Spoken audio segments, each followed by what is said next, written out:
On the economic front, a new tariff arrangement between South Korea and the United States has legally taken effect, with Washington now confirming retroactive tariff adjustments for Korean automobiles. This comes as the U.S. Treasury Secretary signals that the administration intends to make its high tariff regime a permanent fixture, regardless of potential legal setbacks. Our Kim Do-yeon reports. The revised tariff structure for South Korean exports to the United States has been officially codified.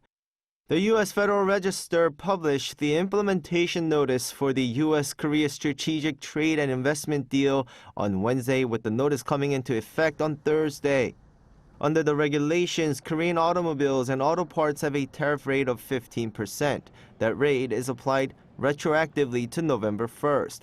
For other sectors, including timber and civil aircraft components, the effective date is November 14th, with aviation parts largely exempted from the new levies.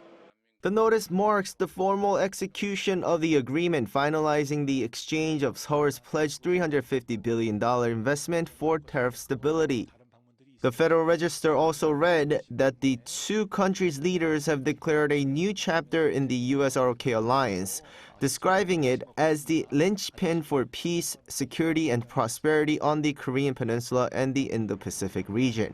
While this deal provides clarity for Korean industries, the US administration is digging in on its broader tariff policy. At an event in New York on Wednesday, Treasury Secretary Scott Bessent addressed the possibility of the Supreme Court striking down the president's use of emergency powers, declaring that even if the court rules against them, the tariffs will remain. He said the Treasury is prepared to pivot to alternative trade statutes such as Section 301 or 232 to recreate the identical tariff structure, confirming the administration views this tariff regime as permanent. Despite these complexities, President Trump last week continued to pitch the tariffs as substitute for income tax.